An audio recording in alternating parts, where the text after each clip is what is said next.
बिस्मिल्लाहिर्रहमानिर्रहीम, अस्सलाम वालेकुम, good morning and welcome to morning at home. मैं हूँ आपकी मेज़बान जुगन काज़िम और उम्मीद है कि आप सब खैरियत से होंगे। व्यूअर्स, कल बड़ा ही एक इंटरेस्टिंग इंसिडेंट हुआ। मैं अपनी दोस्त की तरफ बैठी हुई थी। वैसे हमेशा ये जो वाक़यात होते हैं ना, या मेरे रिश्तेदारों के घर होते हैं या मेरे फ्रेंड्स की तरफ होते हैं। कल मैं अपनी दोस्त की तरफ बैठी हुई थी तो कुछ और फ्रेंड्स भी आ गई। एक फ्रेंड ने वीडियो कॉल पे ज्वाइन किया। अच्छा, जो वीडियो कॉल पे फ्रेंड आई उसने जो हमारी फ्रेंड है जिसके घर हम थे उसको कहा कि यार तुम्हारे हस्बैंड की कोई मतलब और शादी हुई है, कोई और सिचुएशन बनी हुई है। अच्छा लो जी, उसकी तो जान ही निकल गई। वो कहती है क्या मतलब? तो कहती है नहीं कुछ मुझे सुनने में आया था, कुछ एक अजीब सी यहाँ पे रूमर फैला हुआ है, दुबई में होती है। तो उसने कहा कि भाई वो बॉटम शॉटम पे बात कर रही थी। तो उसने आगे से घूम के कहा कि भाई मैंने सुना है कि कोई तुम्हारे हस्बैंड की कहीं इन्वॉल्वमेंट है, कोई इस तरह की बात है। अच्छा, इतनी सी बात हुई। उसने आगे से कहा खैर ये हम बात किसी और टाइम करेंगे, वॉटेवर, अभी तो सारे बैठे हुए हैं। तो हम लोगों ने फ़ोन बंद हो गया।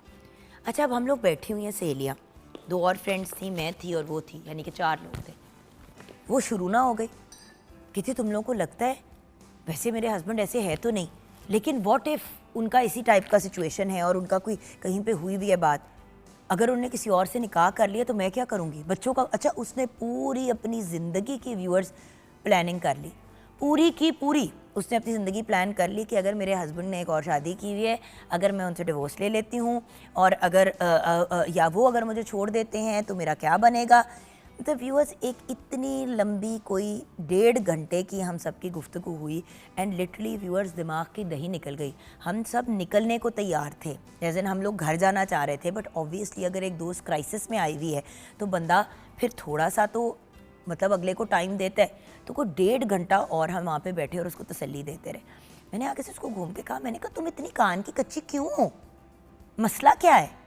अगर थोड़ा सा तुम्हें डाउट हो रहा है कब बात हो रही है, अव्वल तो अपने हस्बैंड से पूछ लो। लेकिन एक बंदी हमारी फ्रेंड बाहर बैठी हुई है, उसने कहीं कोई रूमर सुना, उसने आगे से वो बात शेयर की। अव्वल तो शेयर करने बनती नहीं थी अनलेस आपके पास कोई प्रूफ हो। एक ये भी हम सब की बहुत बड़ी प्रॉब्लम है कि किसी चीज़ को वेरीफाई करे बगैर हम बात कर देते हैं। और इंसान भी इतना कान का कच्चा है कि ऑब्वियसली बंदा बात को सुन लेता है, एक्सेप्ट कर लेता है। अब उससे फिर मैंने कल यही उसको बात समझाई। मैंने कहा देखो, सोशल मीडिया पे कितनी कितनी बातें होती हैं, कितनी कितनी अजीबो गरीब अफवाहें फैलती हैं। जो लोग कान के कच्चे होते हैं या जिनका दिमाग कच्चा होता है वो तो बात सुन लेते हैं, एक्सेप्ट कर लेते हैं। किसी ने कहा जी फ़लाँ बंदा जो है वो रेपिस्ट है, फ़लाँ बंदा जो है वो अपनी बीवी पे हाथ उठाता है, या फ़लाँ खातून जो है वो बड़ी बदकिरदार है, तो लोग सिर्फ ऑनलाइन किसी की बात सुन के ही एक्सेप्ट कर लेते हैं। और अगले बंदे की रेपुटेशन ख़राब हो रही होती है, उसकी ज़िंदगी बर्बाद हो रही होती है, उससे कोई फ़र्क नहीं पड़ता। तो जब इस किस्म के मामलात हैं और इस किस्म के वाक़यात होते हैं तो क्या ये सेंसिबल बात है कि इंसान इतना कान का कच्चा हो? तो कहती है कि नहीं, लेकिन देखो ऐसी बातें सच भी तो निकल आती हैं। मैंने कहा हाँ, ये ऐसी बातें ज़िंदगी में कम सच निकलती हैं और ड्रामों में और फिल्मों ज़्यादा कन्फर्म निकलती हैं। मतलब अगर 70 मर्दों के ऊपर ये इल्ज़ाम लगता है तो शायद एक कोई आदमी होता है जो इस तरह का काम एक्चुअली कर रहा होता है, या 2 कर रहे होते हैं। हमारे ड्रामे, हमारी फिल्में, हमारा मीडिया, ऊपर से सोशल मीडिया की फजूल बातें। क्योंकि सोशल मीडिया पे तो इंसान एक बेलगाम घोड़े की तरह है, जिस इंसान का जो जी चाहता है कह देता है, जिस मर्ज़ी के ऊपर इल्ज़ाम लगा लेता है। मुझे याद है मेरे बारे में भी लोगों ने हज़ारों बातें फजूल तरीन की। आज सुबह ही मैं ये बात कर रही थी अपने मेरे मेकअप आर्टिस्ट हैं खुरम, हम ये डिस्कशन कर रहे थे। खुरम ने कहा कि आप पहले जब मैं आपको कहता था कि फ़लाँ बंदे ने आपके बारे में बात की, आप रिएक्शन शो करें या आप कुछ बोलें, तो मुझे आपकी बात की समझ नहीं आती थी जब आप कहती थी कि रहने दो। अगर कोई भौंक रहा है, देखिए भौंकता कौन है? जानवर भौंकता है, कुत्ता भौंकता है। अगर कुत्ता भौंक रहा है तो हम भी जाके गली में उस कुत्ते के ऊपर तो नहीं भौंकना शुरू कर देंगे ना, सेंस नहीं बनती। अगर कोई इंसान जानवर वाली हरकतें कर रहा है तो हमारा जानवर मरना बनता तो नहीं है। ऑल्सो जो इस तरह की हरकतें करते हैं वो इसीलिए करते हैं क्योंकि उनको अटेंशन चाहिए होती है। तो जो वो पुट्ठी हरकत कर रहे हैं अटेंशन के लिए, आप उनको अटेंशन दे के मज़ीद उनको शय दे देते हैं। कल शाम को मुझे मेरे मुँह बोले भाई हैं, उन्होंने एक वीडियो भेजी कि देखो मेरे बारे में फ़लाँ बंदे ने ये बात कही, मुझे बताओ कि मैं क्या कहूँ। मैंने आगे से कहा कुछ भी ना कहें। जैसे नानो कहती थी, एक चुप 100 सुख। इंसान को इतना कान का कच्चा नहीं होना चाहिए और अपने आप को इतना कमज़ोर एज ए ह्यूमन बीइंग नहीं बनाना चाहिए कि हम इतनी आसानी से किसी और अपने या अपनी फैमिली के बारे में नेगेटिव चीज़ पे यकीन कर लें और फिर ना सिर्फ उस बात पे यकीन करें बट फिर कोई ऐसा एक्शन ले लें जो आपकी ज़िंदगी को डिस्ट्रॉय भी कर सकता है। व्यूअर्स, हर मर्द और हर औरत की ये चिढ़ होती है कि उसके ऊपर बेतुके इल्ज़ाम लगाए जाएं। देखिए, कोई इंसान गलत काम कर रहा है, उसको अगर कन्फ्रंट किया भी जाता है तब भी वो इंसान ऑफेंड हो जाता है कि मुझे क्यों कन्फ्रंट किया जा रहा है। लेकिन उसी के साथ एक और पैरेलल है कि किसी ने कुछ गलत किया भी नहीं है और उसे कहा जा रहा है कि तुमने ये किया। ये वही वाली बात है कि रात को जैसे एक औरत ने ख्वाब देखा कि उसके शौहर ने किसी लड़की के साथ फ्लर्ट किया, तो सुबह उठ के उसने अपने मियाँ से अच्छी खासी लड़ाई की और 4 दिन के लिए नाराज़ भी रही कि मैंने वो ख्वाब में आपको ये करते हुए देखा है, मुझे लग रहा है कि ये असल ख्वाब था। तो व्यूअर्स, इतना इंसान का जहन और मतलब कान कच्चे नहीं होने चाहिए कि इंसान हर नेगेटिव बात को यकीन कर ले। देखिए व्यूअर्स, सच तो वही है जो हमारे साथ कोई इंसान डायरेक्टली शेयर करे या जो चीज़ हमने आंखों से देखी हो या कानों से सुनी हो। किसी ने ये बात कही और इस वजह से वो इंसान ऐसा इंसान है, कोई किसी और के बारे में बात करे, वो ऑथेंटिक बात नहीं है। प्लीज़ इस डिवाइस की जान छोड़ दें, ये हम सब की दुश्मन है और ये सिर्फ घरों में और फैमिलीज़ में और काम में फसाद खड़े करती है। हमें अपने आप को मॉडिफाई करना है, अपने आप को एक बेहतर इंसान बनाना है। हमने लोगों की बातों में नहीं आना। लोगों का तो काम है फजूल बातें करना। मैं एक ऐसे इदारे में काम करती हूँ कि जैसे ही कोई अपर मैनेजमेंट में चेंजेस आनी शुरू हो जाती हैं, ऐसे रूमर फैलने शुरू हो जाते हैं। हर बंदे को लगता है उसकी नौकरी सूली पर लटक गई है, हर बंदे को लगता है कि वो किसी प्रॉब्लम में आ गया। व्यूअर्स, प्लीज़ हमें इस चीज़ से बाहर निकलना है, अपने आप को एक स्ट्रॉन्ग इंसान बनाना है और लोगों का तो काम है। और बाय द वे, ये इसलिए चीज़ इतनी ज़्यादा अब होती है। पहले क्या होता था कि मोहल्ले में एक कोई खातून होती थी जो इधर की उधर करती थी, सबको पता होता था कि ये औरत फजूल बात करती है, या कोई एक बंदा होता था जो बाकी बंदों में बैठ के फजूल बातें करता था, सबको पता होता था इसकी तो आदत है फजूल बात करने की, कोई उसको ऐसा लिफ्ट नहीं कराता था। लेकिन अब हम ऐसी मोहल्ले की औरतों को और मोहल्ले के आदमियों की बातें सुन रहे होते हैं जो इसके ऊपर फजूल बात कर रहे हैं। और मैं आपको बता दूं कि 90% लोग जो ट्रोलिंग करते हैं और नेगेटिव बातें करते हैं वो सिर्फ इसलिए कर रहे होते हैं क्योंकि उन्होंने अपनी फॉलोइंग बढ़ानी होती है। देखिए, मेरी इंस्टाग्राम पे 1.2 1.3 के करीब फॉलोइंग है, मेरा वेरीफाइड अकाउंट है। मेरे बारे में कोई बंदा कहता है कि जुगन शदीद बदकिरदार औरत है, मैं उसकी इसी बात को रीपोस्ट कर देती हूँ अपने सोशल मीडिया पे और उसको जवाब दे देती हूँ, और कुछ होगा नहीं होगा, उस बंदे की फॉलोइंग ज़रूर बढ़ जाएगी। 1.2 1.3 मिलियन में से अगर 5000 फॉलोअर भी उसको फॉलो कर लेते हैं तो उसका तो काम पूरा हो गया। बहुत से इन्फ्लुएंसर सोशल मीडिया में जो लोग पॉपुलर हुए, उन्होंने अपने आप को ऐसे ही पॉपुलर किया है, या तो वाहियात कपड़े पहन के या ऊटपटांग हरकतें करके। या देखिए, बहुत अच्छे इन्फ्लुएंसर्स भी हैं और मैं उनको सलाम पेश करती हूँ और उनको इस प्रोग्राम पे भी बुला के उनसे बात की है। अच्छे पॉजिटिव बात करने वाले, फैशन के बारे में, कुकिंग के पॉइंट ऑफ व्यू से, व्हाटएवर। बट जो लोग फजूल बातें करते हैं, वाहियात बातें करते हैं, बेतुके इल्ज़ाम लोगों पे लगाते हैं, व्यूअर्स आपको पता है कि ये एक कानूनी तौर पे इट्स अ क्राइम कि जब आप किसी के बारे में फजूल बातें करते हैं। लेकिन ये लोग ये काम करते चले जाते हैं क्योंकि उनको लगता है कि कोई पकड़ ही नहीं है। FIA ने बहुत ज़्यादा क्रैक डाउन किया ऐसे लोगों पे। तो भाई, अगर ये कानूनी तौर पे इलीगल चीज़ है तो घरों में हम इन बातों को क्यों सुनते हैं? हम अपने घरों में दूसरों की बकवास और दूसरे के इश्यूज़ के फसाद क्यों खड़े करते हैं? क्या हम नहीं डिज़र्व करते कि हम सुकून से अपनी ज़िंदगी गुजारें? जो मसले नहीं भी होते वो मसले हम अपने ऊपर तारी कर लेते हैं बिकॉज किसी ने कहा। अब मैंने आज सुबह भी अपनी उस दोस्त को मैसेज किया कि यार प्लीज़ अपने मियाँ को पढ़ना जाना, फजूल किसी ने बात की है, उसने भी आगे से पता नहीं क्या सोच के तुम्हारे साथ बात शेयर करके उसको जाना था, फ़ोन शोन बंद करके वो चली गई, पीछे एक अजाब खड़ा कर दिया। कहती है नहीं मैं हो गई हूँ ठीक, लेकिन देखो अब बात दिमाग में तो आ गई है ना, अब जहन में वो कीड़ा तो बैठ गया ना। तो मैंने कहा जानी, फिर अगर ऐसी बात है तो फिर अपने हस्बैंड से बड़े सुकून से, बड़े तहम्मुल से बैठ के बात करो और कहो जी मुझसे ये वाली बात किसी ने कही है, आई डोंट थिंक कि ये बात सच है, लेकिन मैं आपसे बात इसलिए करना चाह रही हूँ क्योंकि मैं ये नहीं चाहती हूँ कि मेरे दिल में, मेरे दिमाग में कोई नेगेटिव बात हमारे ताल्लुक़ के बारे में आए। इस तरीके से नीवे होके तमीज़ से एक बात कर ले। हाँ, अगर आपको लग रहा है कि आपका हस्बैंड रातों को गायब है, बहाने बना के घर पे नहीं होता, आपको टाइम नहीं दे रहा, ये सारी चीज़ें अगर आपको जेन्युइनली कंसर्न है, किसी ने कोई बात भी की है तो चलें आप उस पर थोड़ी तशखीस कर लें। लेकिन किसी भी प्रूफ के बगैर, किसी भी उसके बगैर अब इस किस्म की बातें जो होती हैं जिसमें इंसान इन चीज़ों को बिलीव कर लेते हैं, फिर अगला स्टेप क्या होता है? अगले के फ़ोनों को चेक करना, अगले के पासवर्ड ढूंढना, अगले की ईमेल्स के अंदर घुस जाना, अगले के सोशल मीडिया को चेक करना, जो in it self viewers violation है किसी की प्राइवेसी की। मुझे नहीं है राइट कि मैं अपने हस्बैंड के फ़ोन को चेक करूं, उसके पासवर्ड्स पता करूं।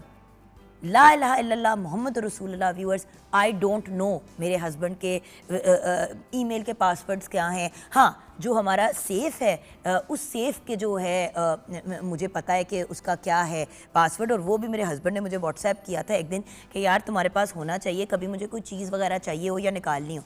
सेफ़ भी हमारे अलग-अलग है व्यूअर्स, क्योंकि बात यह है कि मैं नहीं चाहती हूँ कि मैं अपने हस्बैंड की किसी भी तरह से प्राइवेसी को डिस्टर्ब करूँ। आज तक अल्लाह का शुक्र है इस चीज़ पे फड्डा नहीं हुआ कि किससे बात की, क्यों किया, किधर गए, ये किसकी तस्वीर, ये किसका वॉइस नोट। देखिए, अगले ने अगर आपको बताना है कि वो क्या कर रहा है तो बता देगा। ज़बरदस्ती उसके मामलात में घुस के ये करना, आई एम सॉरी, मैं तो बच्चों की अलमारियाँ तक नहीं चेक करती। बिकॉज अगर मैं अपने बच्चों को, और आई एम सॉरी, जो अगला आपसे कोई चीज़ छुपाना चाह रहा है तो वो इतना भी आगे इतना बेवकूफ़ नहीं बैठा हुआ कि वो खुली चीज़ करेगा। सो वाई बॉदर? आपने अपनी कब्र में जाना है, अगले ने अपनी कब्र में जाना है। एक रिलैक्स्ड और नॉर्मल अंदाज से भी ज़िंदगी गुजारी जा सकती है, ना कि कान कच्चे करें, अपने घरों में मसले डालें, फसाद डालें।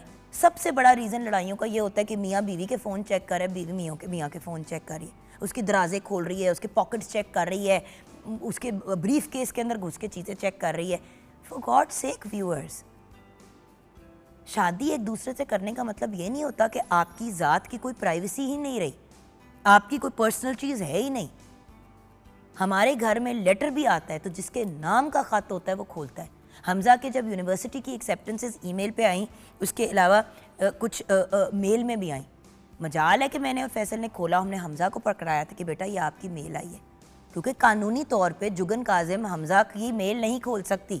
हमज़ा फैसल नकवी की मेल नहीं खोल सकता, चाहे वो सगा बाप और माँ क्यों ना हो। ये कानूनी तौर पे इनकरेक्ट चीज़ें हैं।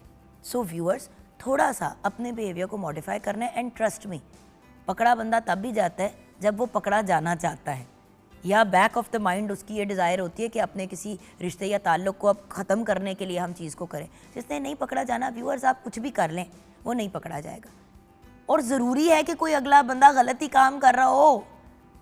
करोड़ों दफ़ा व्यूअर्स मेरे सामने लड़ाइयाँ हुई हैं, झगड़े हुए हैं। इवन हमारे यहाँ पे हमारी टीम में भी शुरू में इस बात पे लड़ाई होती थी कि एक खातून इधर की उधर बात करती थी हर वक्त, और जितनी देर वो हमारी टीम का हिस्सा रही, हमारी फटे लड़ाइयाँ होते रहे। फिर वो जब चली गई तो वो चली गई, बहुत अरसे पुरानी बात है ये।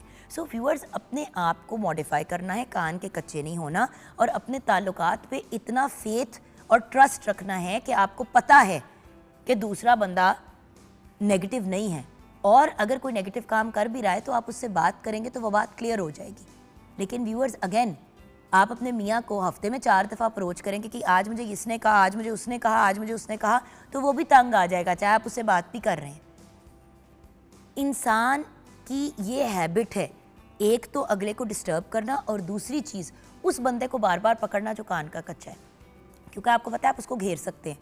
तो प्लीज़ लोगों को अपने ख़िलाफ़ और अपने ख़ानदानों के ख़िलाफ़ और अपने काम के ख़िलाफ़ इतने बड़े बड़े हथियार ना दें। आइए शेफ़ तैयबा की तरफ रुख करते हैं। अस्सलाम वालेकुम। अस्सलाम, कैसी हैं आप? अल्हम्दुलिल्लाह। जी, आज का टॉपिक बड़ा ज़बरदस्त टॉपिक चूज़ किया आपने, और मैं इसमें सबसे पहले 90% डिवोर्सेस की और लड़ाइयों का रीज़न घरों में यही होता है कि औरत या मर्द कोई एक कान का कच्चा होता है जी, और उसकी वजह से इतने फसाद होते हैं, अच्छे भले ताल्लुक बर्बाद हो जाते हैं। बिल्कुल सही कह रही हैं। और इसका जो सोल्यूशन अपने लाइफ एक्सपीरियंसेस से मैं समझती हूँ जुगन, वो ये कि आप टेबल टॉक करें। जैसे अगर 2 लोगों के दरमियान शिकायत है या कोई मसला है, आप उनको उसी टाइम अपने सामने बुला लें। बच्चे हैं या कोई भी आपकी फैमिली में कोई बड़ा है, अगर वो उनको बच्चों से शिकायत है या बच्चों को बड़ों से शिकायत है, कोई भी ऐसी बात घर में हुई है, तो आप उनको टेबल पे ले आएँ, अपने सामने ले आएँ। अगर एक ने आपको एक बात बताई है, दूसरे ने दूसरी बात बताई है, तो आप उनको इकट्ठा करें, और फिर वो दूध का दूध और पानी का पानी आपके सामने हो जाएगा जब आप दोनों की बात सुनेंगे। एक तरफा अगर आप एक तरफ की बात सुन के फैसला कर लेंगे तो फिर वो प्रॉब्लम जो है वो क्रिएट करता है। दुनिया की आसान तरीन चीज़ है किसी के बारे में फजूल बात करना। फजूल बात करना। फॉर एग्जांपल, जैसे कि हम शो कर रहे हैं, कोई मुझे घूम के कहता है कि हाँ वो शेफ़ तैयबा आपके शो पे आती है, मैं कहूँ हाँ यार बड़ी बदमिजाज है। अब आप बदमिजाज बिल्कुल भी नहीं है। इफ़ एनीथिंग आप एक बहुत पॉजिटिव और प्लेजेंट पर्सनैलिटी है। मैंने एवी गॉसिप के पॉइंट ऑफ व्यू से फजूल बात कर दी आपके बारे में। अब वो बंदा 20 और लोगों को जाके आपके बारे में बात करेगा नेगेटिव, तो एक तो बोलने वाला सोच के बोले और सुनने वाला भी एक सेकंड के लिए रुके और सोचे कि यार शायद होंगी ऐसी, बट मैं मिलूंगा तो मैं डिसाइड करूंगा, या मिलूंगी तो डिसाइड करूंगी कि उनकी पर्सनैलिटी कैसी है। जी आपको क्या पता व्यूअर्स, कोई जेलसी का इशू है, कोई लड़ाई है, कोई फड्डा है। मेरी तो व्यूअर्स ऑनेस्टली अब यही कोशिश होती है, और तैयबा जी सीरियसली, कि मैं अपने ताल्लुक 1-on-1 रखूं। वाया भटिंडा जो ताल्लुक होते हैं ना, जी वो ख़राब करते वो हैं। हमेशा ख़राब हो। और अगर मुझे भी कोई ऐसी कॉल जो रिसीव होती थी ना, तो मैं उसको ये कहती थी कि अगर आपने कुछ सुना है ना, 2-4 बातें और ऐड कर लो, आई डोंट बॉदर, मुझे फ़र्क नहीं पड़ता। बट वही चीज़ है ना कि हम बड़ी आसानी से लोगों के करियर्स और उनकी ज़िंदगियों को बर्बाद कर देते हैं सोचे समझे बगैर। और प्रोफेशनल लाइफ में जो चीज़ मैंने इसके हवाले से देखी, उसमें ये कि चीज़ों की शॉर्टेज के बारे में, जैसे कोई प्रोडक्ट है, आपने कह दिया कि जी ये शॉर्ट हो गई है, किसी ग्रुप में डाल दिया और आपने उसको यकीन कर लिया। जैसे रेस्टोरेंट में होता है, हमारे ग्रुप्स बने होते हैं व्हाट्सएप पे या इस तरह, तो हम उसमें जो है एक मैसेज आ जाता है कि फ़लाँ चीज़, जैसे आप क्रीम ले लें या कोई ऑयल है, कुछ भी ऐसा, वो उसकी शॉर्टेज हो गई है। अब सारी जगह जो है ना वो एक मेस क्रिएट हो जाता है कि जी वो तो मिल नहीं रहा, अब हम क्या करेंगे। मतलब मोस्टली रेस्टोरेंट्स में होता है ना कि एक ही प्रोडक्ट जो ऑथेंटिक है वो यूज़ हो रही है, उसकी शॉर्टेज का मैसेज आ गया कि जी वो ख़त्म है। तो आप बजाय इसके कि पहले वो और आगे बात फैलती कहाँ तक पहुँच जाती है। इतना ही तो रूमर्स फैलते हैं जी। और फिर प्रॉब्लम्स बन जाते हैं।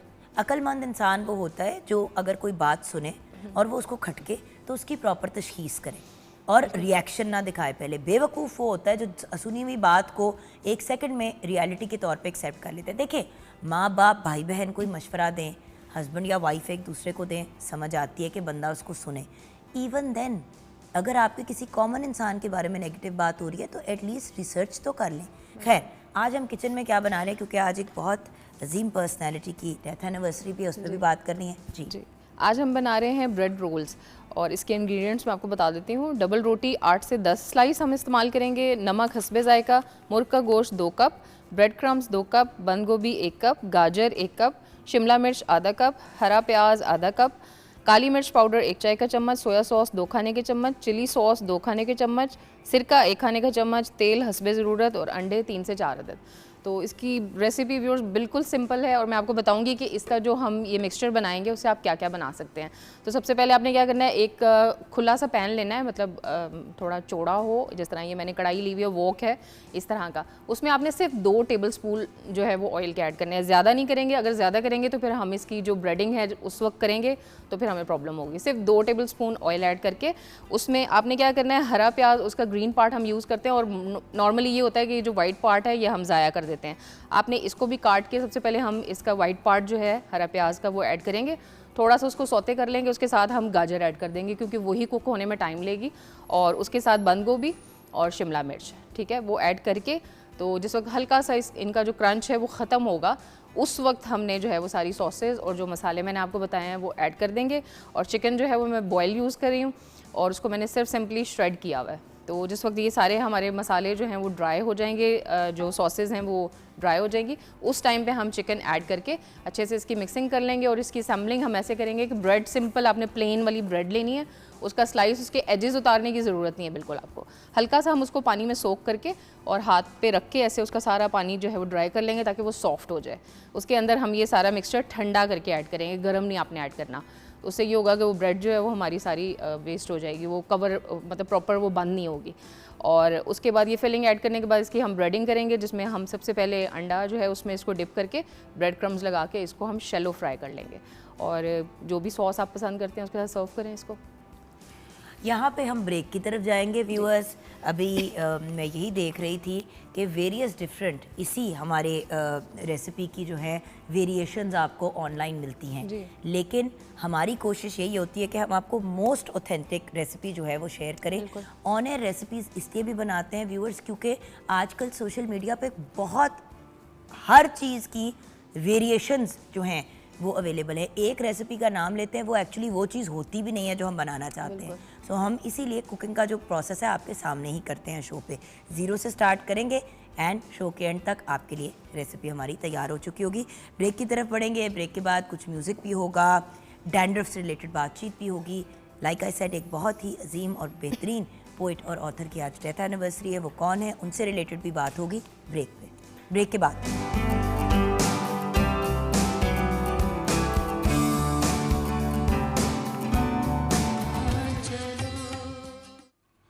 जी हाँ व्यूअर्स, आज फैज़ अहमद फैज़ साहब की डेथ एनिवर्सरी है। एक बेहतरीन पोइट और ऑथर। फैज़ अहमद फैज़ साहब की अपनी शायरी की वजह से, उनकी ब्रिलियंस की वजह से उन्होंने सिर्फ पाकिस्तान में नहीं बल्कि पूरी दुनिया में शोहरत पाई और हमारे मुल्क का पूरी दुनिया में नाम रोशन किया। शायद इतनी बड़ी और अजीम हस्ती के बारे में बात करने के लिए मेरे पास तो अल्फाज नहीं हैं, क्योंकि आप ट्रूली एक ब्रिलियंट पर्सनालिटी थे। जैसे कि आपके साथ शेयर किया, 13 फरवरी 1911 में आप सियालकोट में पैदा हुए। 1947 में द पाकिस्तान टाइम्स न्यूज़पेपर के मदीर बने।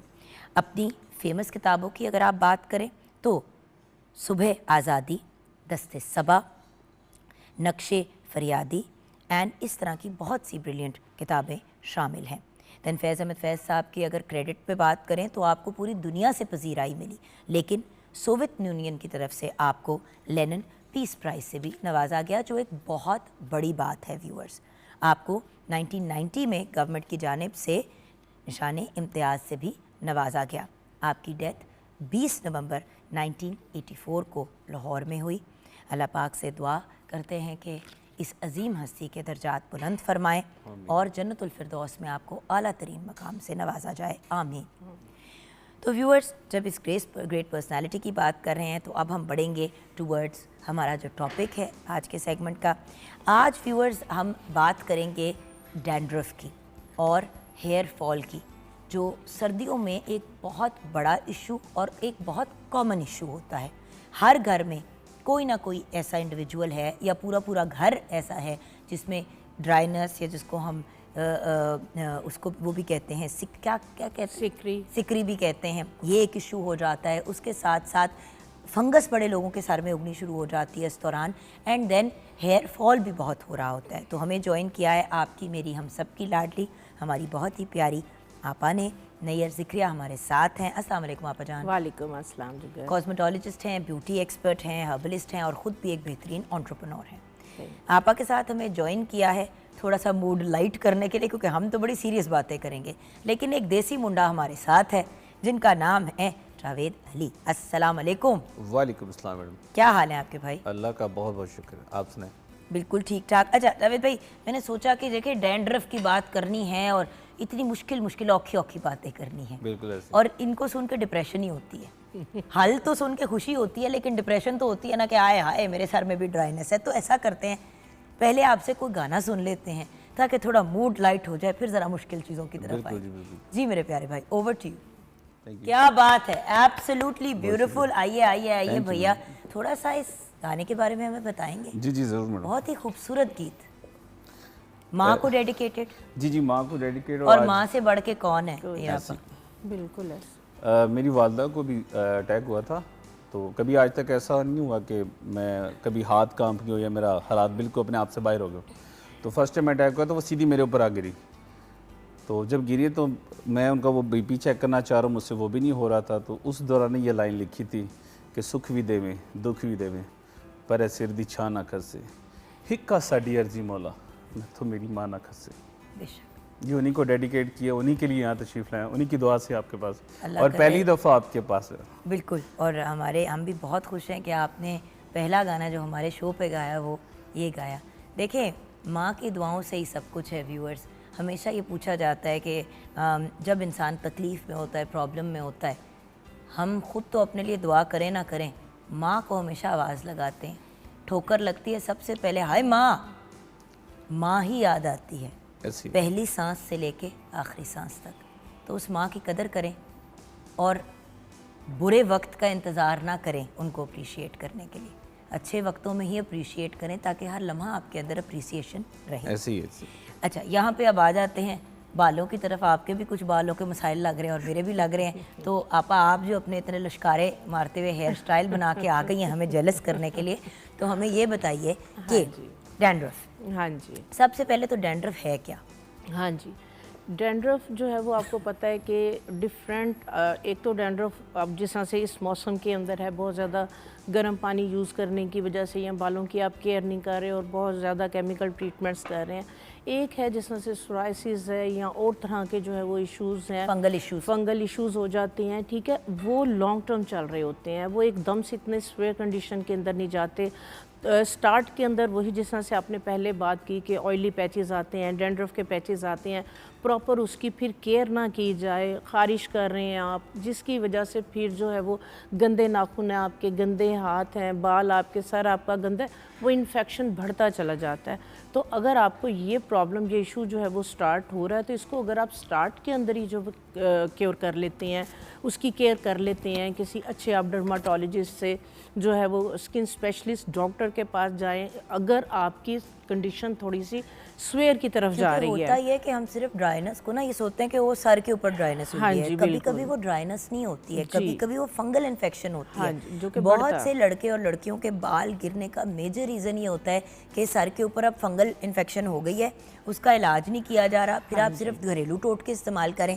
देखिए घरेलू टोटके बहुत अच्छे होते हैं व्यूअर्स, लेकिन एक पॉइंट आता है कि आपने अपनी घरेलू प्रॉब्लम को एक मेडिकल प्रॉब्लम बना लिया होता है, फिर उसका मेडिकल इलाज ही आपको करना पड़ता है। हाँ जी बिल्कुल। हम तो आपको इतना गाइड कर सकते हैं कि जो अम्मा अब्बा ने, बाउजाद ने, और फिर जो आपने भी आपा ओवर टाइम चीज़ें सीखी उनको कंबाइन करके प्रॉब्लम को रोक देना या उसको बेहतरी की तरफ लेके जाना। हाँ जी, लेकिन अगर आपको कोई सीवियर प्रॉब्लम है, जख्म बन रहे हैं, मोटे मोटे गोले सर के ऊपर से उतर रहे हैं, प्लीज वो फंगल इन्फेक्शन की तरफ जा रहे हैं या आपके सर के ऊपर सीबम की बहुत ज्यादा प्रोडक्शन हो रही है, तो वो आपने चेक कराना है। हाँ लेकिन आप जो नॉर्मल एक डैंड्रफ अभी स्टार्ट है, जिस तरह से मौसम चेंजिंग की वजह से इश्यूज आ रहे होते हैं, तो जुगन सर्दियां स्टार्ट होते साथ ही मैंने देखा है कि गर्मियों के अंदर तो जिनकी ड्राई स्कैल्प भी होती है, गर्मियों में स्किन भी ऑयली हो जाती है, स्कैल्प भी, बाल भी जो है वो ऑयली हो रहे होते हैं। लेकिन सर्दियां स्टार्ट होते साथ ही अगर ड्राइनेस हो रही है, डैंड्रफ हो रही है, चाहे आपकी स्कैल्प पे है या बॉडी पे है, तो आप देखें इस मौसम के स्टार्ट होते साथ ही गाजर बहुत वाफर मिकदार में और सिट्रस फ्रूट्स ये वाफर मिकदार में और बहुत सस्ते जो है वो मार्केट में हमारी वेजिटेबल शॉप्स पे जो है वो अवेलेबल होते हैं। गाजर आप देखें रिच विटामिन ए है, बीटा कैरोटीन है। विटामिन ए आपको पता है स्किन, हेयर, नेल के कोई भी इश्यूज़ हों तो उसके लिए जो है वो विटामिन ए बेहतरीन ब्यूटी और एंटी एजिंग विटामिन है। तो गाजर का जो जूस है वो सबसे बेहतरीन है कंज्यूम करने में भी और स्कैल्प के ऊपर, सर के ऊपर लगाने में भी। इसको आप कंज्यूम किस तरह से करना है और आपने लगाना किस तरह से, ये थोड़े से टेक्निकल पॉइंट्स होते हैं। ये नहीं है कि जूस निकालना है और आपने जो है वो सर के ऊपर डाल लिया, ऐसा नहीं है। गाजर का जूस है आप स्मूदी, ठीक है, उसकी जो है वो आप स्मूदी बनाएं, उसमें आप थोड़ा सा जो है वो चुकंदर डाल लें, 2-3 पत्ते आप पालक के डाल के इसकी स्मूदी जो है वो स्टार्ट करें। ये आपकी एंटी एजिंग है, आपकी जो है वो स्किन को ग्लो देगा, ड्राइनेस को ख़त्म करेगा और प्लस आपके बॉडी के अंदर जो ड्राइनेस हो रही है, डिहाइड्रेशन हो रही है सर्दियों की वजह से, पानी कम पीने की वजह से, उसको भी क्योर करेगा। उसके बाद हम बात करते हैं कि अगर आपके डैंड्रफ बहुत ज़्यादा हो रही है, ख़ारिश कर रही है, गिर रही है, उसके लिए जो है वो 2 ट्रीटमेंट्स है। पहले जिस तरह से जो भी हम एक टेक्निकल पॉइंट्स पे बात करते हैं, शैम्पू फ़ौरन से पहले आप अपना छोड़ दें, क्योंकि जो शैम्पू आप स्ट्रॉन्ग जो है वो यूज़ कर रहे होते हैं, फौरी तौर पे जो है वो आप हर्बल ऑर्गेनिक जो है वो शैम्पूज़ की तरफ चले जाएं। और दूसरे नंबर पे उससे भी अगर आपको जो फ़र्क नहीं पड़ रहा तो बहुत सिंपल है, रीठों का पाउडर मैं हमेशा बात करती हूँ, उससे बेहतर ड्राइनेस को ख़त्म करने के लिए, बालों के लिए, स्किन के लिए उससे अच्छी चीज़ कोई नहीं है। आप रीठे के पाउडर को दही के अंदर मिक्स करके बेहतरीन शैम्पू है, उसके साथ बालों को वॉश करें और उसके बाद आपने क्या करना है, 2 टेबलस्पून ग्लिसरीन, 1 टीस्पून उसमें आप बेकिंग सोडा डाल लें। इसको आप कॉटन के साथ जो है वो धुले हुए सर के अंदर आप पूरी मांग के अंदर लगा लें, चाहे आपके ऑयली पैचेस हैं, चाहे आपकी जो है वो डैंड्रफ है। ये आपके पीएच को बैलेंस करेगा और प्लस लाइसैलिक क्या डालना है हमने उसमें, सिंपल ग्लिसरीन, आपको पता है ग्लिसरीन हीलिंग प्रॉपर्टीज़ है, और साथ baking soda.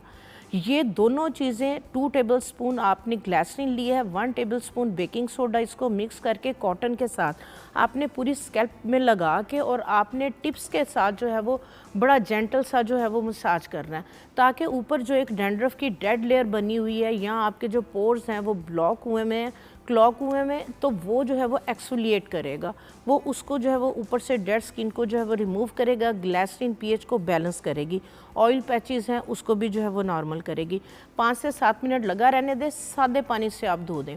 Twice a week करें, आप देखें आपकी डैंड्रफ इससे ख़त्म हो जाएगी। और गर्म पानी को अवॉइड करें, सर्दियों के अंदर बहुत ज़्यादा गर्म पानी से आप मेरे तो यहाँ पे मैंने आपको पहले भी बताया था, ये वाला पैच ग्रीसी होना शुरू हो जाता है, मुझे समझ नहीं आती। पूरा सर ठीक होगा, ये एक पैच है यहाँ पे ऑयल, जहाँ पे ऑयल आता है, आप सिंपल पानी के अंदर, थोड़े से पानी के अंदर आप बेकिंग सोडा डाल लें और आप उस वहाँ पे जो है वो स्प्रे कर लें, क्योंकि वो एसिड आ रहा है आपके, बहुत ज़्यादा ऑयल प्रोड्यूस हो रहा है। जो बेकिंग सोडा है ये अल्कालाइन है, इसका pH 7 से ऊपर है, तो ये न्यूट्रल कर देगा आपके। नहीं तो मैं करूँगी क्या, ये मैं नहाने के बाद, शैम्पू के बाद? जी, नहाने के बाद आप यहाँ पे जो है वो इसको स्प्रे कर लें। अगर आपने 1 गिलास पानी का लिया है, 1 टीस्पून बेकिंग सोडा डाल लें, इसको आप शेक कर लें, ये बेहतरीन आपका न्यूट्रलाइज़र है। तो जहाँ पे ऑयली स्कैल्प है वहाँ पे आप इसको स्प्रे कर दें, ये बेशक लगा रहे, इसका कोई साइड इफेक्ट बाल है। नहीं अब देखिए, कल मैंने बाल वॉश किए हैं, मेरे बाल वैसे बिल्कुल ठीक है, लेकिन यहाँ पे अगर देखें तो ये पैच अजीब सा हो रहा है। मुझे समझ नहीं आ रही कि ये इशू क्या है। अल्लाह का शुक्र है, पहले से बालों की ग्रोथ भी मेरी बेहतर हुई हुई है, बाकी चीज़ें भी, आपको पता है मेरे बहुत फाइन बाल हैं। एक्सटेंशंस लगाती थी पहले, फिर मैंने वो भी लगानी छोड़ दी कि भाई आपने ही मुझे कहा कि जुगन जो है वो भी उतर आएंगे। बिल्कुल इसी तरह। तो मैं बिल्कुल भी अपना एक्सटेंशंस का इस्तेमाल करती हूँ ना, वटेवर। हाँ, कभी कोई शूट हो या वटेवर, उसके लिए बंदा कैरेक्टर वगैरह के लिए कर लेता है, लेकिन आपा उसके बावजूद ये एरिया बहुत इरिटेट कर रहा है। हाँ जी, आप इसकी अभी से अगर केयर कर लेंगी ना जुगन, तो यहाँ पे, क्योंकि आपका अगर हेयर फॉल होगा स्ट्रेट, तो आपका यहीं से स्टार्ट होगा, क्योंकि ऑयल वहाँ पे रहने की वजह से जो रूट्स हैं वो वहाँ पे माइल्ड हो जाती हैं, तो वहाँ से जो है वो हेयर फॉल स्टार्ट होता है। तो आप जो है ये न्यूट्रलाइज़र वाटर बना के रख लें, आप इसको स्प्रे करें और ये लगा रहे। डन है। हम अभी ब्रेक की तरफ जाएंगे। ब्रेक के बाद भाई आप हमें कौन सा सॉन्ग सुनाते हुए वापस लेके आएंगे? इतना खूबसूरत आपने गीत सुनाया तो फिर कुछ और तो बनता है। बस बड़े भाई, आजकल जो ट्रेंड है उसके मुताबिक ये गाना बनाया कि जद खोला टिकटॉक ते सामने रहना है, कि जब मैं टिकटॉक खोली तो तू सामने ही आ रहा वायरल। डन है। सो हम ब्रेक के बाद आपसे गाना सुनते हुए आएंगे, एंड ऑफ कोर्स आपसे नैयर आपा किचन में कुछ हम टिप्स लेंगे कि क्या चीज़ें बनाई जा सकती हैं आफ्टर ब्रेक।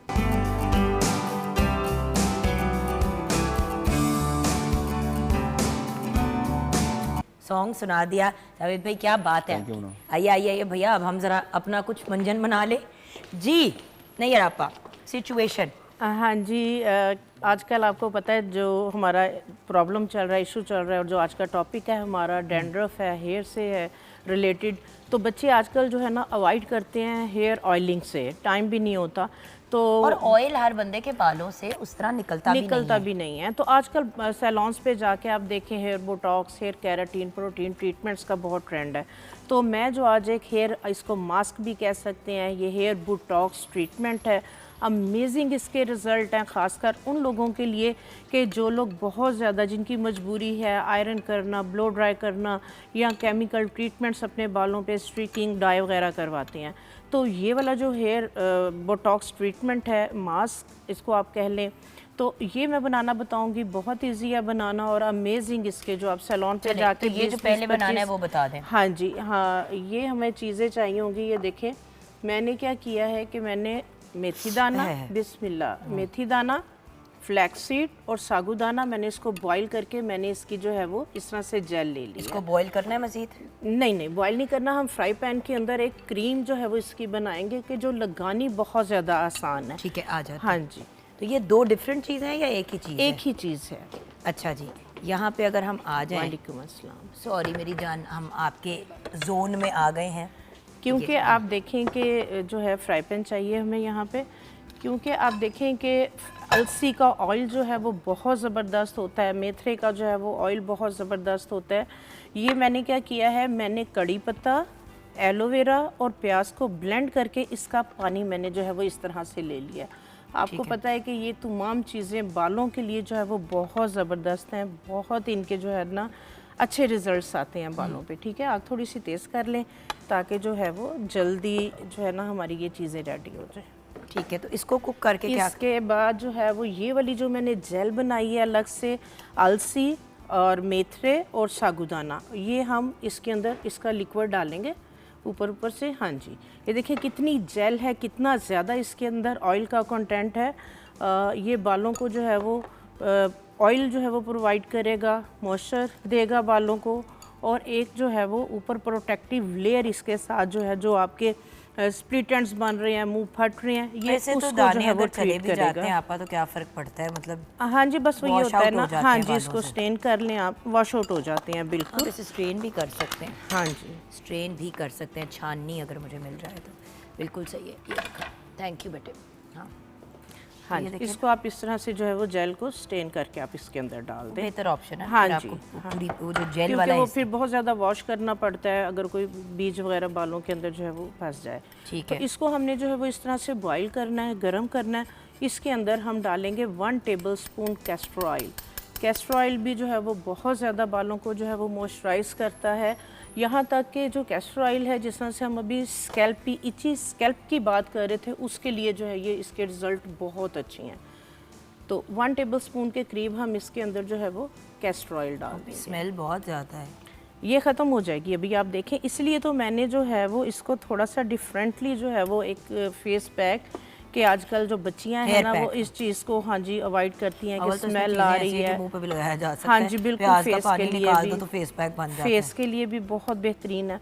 अब जिस तरह से जो है ये इस तरह से बॉयल इसके अंदर आ रहा है, तो हम इसके अंदर जो है वो कॉर्न स्टार्च भी आपको पता है कि बालों के लिए जो है वो बहुत अच्छा है, Corn flour लुब्रिकेट जिसको करता कहते है। हैं। कॉर्नफ्लोर सूप वगैरह के अंदर आप डालते हैं तो ये भी लेकिन वो पहले हम पानी में मिक्स करेंगे क्योंकि डायरेक्ट डालेंगे तो रोड़े बन जाएंगे ना आपके। हाँ जी, बाल ठीक पानी है। में मिक्स मैं कर पानी लेते में हैं मिक्स आप करती हूँ। इसको। बोल आपा वहाँ से हाँ अगर जी। आप कोई पकड़ जी, लें जी, छोटा जी, तो जी, उसके जी। अंदर फिर हम पहले पानी मिक्स करके फिर इसकी बनाएंगे। देखिए मैंने इसके अंदर कुछ बीज छोड़ दिए हैं, लेकिन आपने अगर इसको प्रॉपरली पानी डालिए। स्टेन करके करना है पानी दीजिएगा। हाँ जी, जी, तो वो भी हो सकता है। हाँ जी, ये इस तरह से जो है वो जुगन मैंने क्योंकि मैं बना के रख लेती हूँ, 8 दिन तक चलता है। आपने सर्दियाँ हैं, आपने जो है वो बाल धोने हैं, डेली बेसिस पे नहाने की आदत है, तो आप इसको पहले लगा लें आधा घंटा और उसके बाद जो है वो आप बाल वॉश कर लें। ठीक है, ये हम इसको कॉर्नस्टार्च जो है वो तकरीबन ये 2 टेबलस्पून के करीब आप इसके अंदर जो है वो इसको मिक्स कर लें और इसको आप इसके अंदर डाल दें। बिल्कुल सही है। ये बना के आप 8 दिन 10 दिन के लिए रख सकते हैं। आप देखें कि ये डालते साथ ही इसकी जो एलोवेरा की स्मेल है या दूसरी हर्ब्स की, मेथी की ज़्यादा स्मेल और तो किसी की नहीं होती, या प्याज की हल्की फुल्की होती है, तो इसको डालने से जो है वो उसकी स्मेल जो है वो ख़त्म हो जाएगी। और जो ऑयल हमने डाला है वो देखें ये जेल के अंदर सारा मिक्स होके एक बहुत ज़बरदस्त जो है ये क्रीम फॉर्म के अंदर एक जेल फॉर्म में आ जाएगा। तो इसको आपके लिए जो है वो बेहतर है। बाल आपने धो लिए हैं, आपने कंडीशनर यूज़ नहीं करना। जुगन कंडीशनर भी जो है ये बालों को, बहुत ज़्यादा कंडीशनर का यूज़ भी बालों को कमज़ोर कर रहा होता है।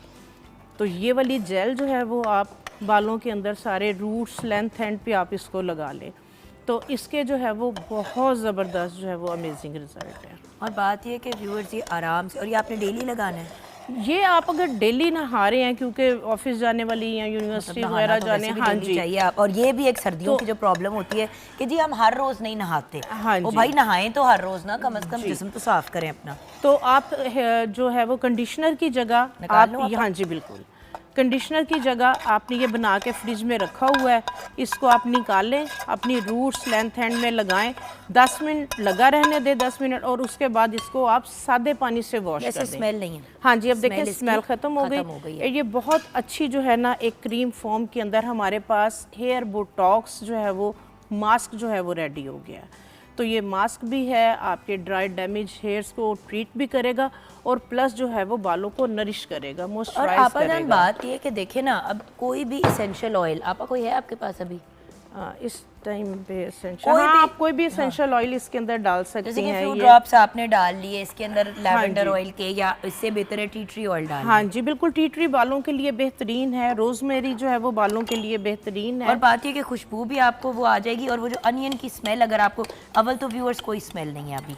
हाँ जी, इस प्याज वक्त- बहुत ज़रूरी है क्योंकि प्याज के अंदर आप देखें सल्फर और सिलिकॉन है, ये दोनों जो है वो विटामिन मिनरल, ये बालों की हेल्थ के लिए, बालों को ग्रोथ करने ये के देखिए ना, लिए ये इस तरह बेहतरीन करके है। एक ये आ गई है पेस्ट हाँ जैसी। जी। पानी पानी होता है तो लगाना मुश्किल होता है, बट ये देखिए, ये मैंने ये देखिए जी, ये क्रीम फॉर्म में, और ये आप 8-10 दिन तक आराम से फ्रिज में रखें, ये ख़राब नहीं होगा। बिल्कुल सही। तो ये बेहतरीन है आपके तमाम सर्दियों के अंदर बालों से रिलेटेड जितने भी इशूज़ हैं।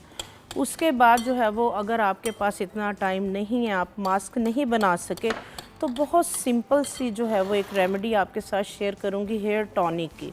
ठीक है। इस तरह से जो आपने 100 ml जो है वो वाटर ले लें। इसके अंदर आप देखेंगे इस तरह से रोज़मेरी, ये आपको आम जो है वो मिल जाती है, अगर रोज़मेरी एसेंशियल ऑयल आपको अवेलेबल नहीं है, इसके अंदर डाल दें तकरीबन 1 टेबलस्पून के करीब। ठीक है, डन हो गया। हाँ जी, उसके रोज़मेरी और उसके बाद जो है वो लौंग इतनी ज़बरदस्त है जुगन बालों के लिए, बालों की जो है वो क्यूटिकल्स फटे हुए हैं, स्प्लिट एंड्स हैं, डैमेज हो रहे हैं, बाल टूट रहा है, बेहतरीन है। तो ये लौंग का मैंने जो है वो इस तरह से पाउडर जो है वो बनाया हुआ है। तो लौंग का पाउडर हम इसके अंदर जो है वो 1/2 टीस्पून के करीब हम इसके अंदर लौंग का पाउडर डाल देंगे। ठीक है, 1/2 टीस्पून। हाँ जी। 1 चम्मच दे देंगे तैयबा जी प्लीज़ आप। 1/2 टीस्पून एक आप इसके अंदर, टेबलस्पून हाँ तो ये जी, हो ही गया होगा। हाँ जी। और 1/2 टीस्पून आपने इसमें लौंग मोटी क्रश करके डाल दें, ये पाउडर। हाँ जी, 1/2 टीस्पून के करीब इसको डाल दें, लौंग का पाउडर। सिर्फ ये 2 चीज़ें अमेजिंग आपको जो है वो इसके रिज़ल्ट मिलेंगे। आपने बाल वॉश कर लिए हैं, टॉवल ड्राई बाल हैं, आप ये वाला जो स्प्रे है अपने रूट्स लेंथ एंड पे आप स्प्रे कर लें। अब देखिए 1000 किस्म की बोतलें आपको मिल जाती हैं, अवेलेबल है मार्केट के अंदर। आपने जैसे कि कोई बॉडी स्प्रे टाइप चीज़ ली, जी, अक्सर ये बिल्कुल। ऐसी मिलती है आपको, हाँ फ्रेग्रेंस जी, की बिल्कुल स्प्रेस मिल बॉडी जाती हैं, हाँ में, तो वो जी। जैसे ही आपकी खाली हो आप उसमें इस किस्म की चीज़ें कर लें। कर लें। आप एंड में हमारे व्यूअर्स को क्या पैगाम देंगी? हाँ जी, ऑयलिंग सर्दियों के अंदर जो है वो मस्ट है, लेकिन हर वक्त तेल लगा के रखना भी गलत है। मैंने देखा है कि ना हर वक्त जो है वो ऑयल लगाने की वजह से भी डैंड्रफ खत्म सुबह होने तेल की लगा बजाय के छोड़ देते हैं और जी, फिर जी, रात जी। को कहीं अगले दिन जाके धोते हैं। आपने वॉश्ड हेयर के अंदर ऑयल लगाएं। ऑयल लगाने के बाद नहाने से पहले आप स्टीम दें ताकि अच्छी तरह से पेनिट्रेट हो, और उसके बाद आप जो है वो बाल वॉश कर दें। और कोशिश करें कि अगर आपको डेली बेसिस पे आयरन या आपको ड्रायर वगैरह यूज़ करना पड़ता है तो हीट प्रोटेक्शन जो है वो स्प्रे आप लाजमी यूज़ करें। उसके लिए जो सबसे बेहतरीन है एलोवेरा जेल। अगर आपने 1 गिलास पानी है, 1 टेबलस्पून एलोवेरा जेल और उसके अंदर 1 टेबलस्पून ग्लिसरीन डाल दें। ये बेहतरीन हीट प्रोटेक्शन आपका जो है वो स्प्रे रेडी हो हाँ, जाता तो है। इतने महंगे महंगे जो मार्केट से जाके खरीदते हैं कि आपको एक रेडीमेड चीज़ जो है घर मिल पे जाती हो है। जाती है। इसको आप करके तो आप फिर ब्लो ड्राई करें, आयरन करें, आपके बाल डैमेज नहीं होंगे। थैंक यू सो मच आपा जान, लव यू। यहाँ पे व्यूअर्स हम जाएंगे छोटी सी ब्रेक की तरफ। ब्रेक के बाद जब वापस आएंगे तो बच्चों की बात करेंगे, कोई आज बच्चों का आलमी दिन भी है, सो उससे रिलेटेड बात करेंगे ब्रेक के बाद।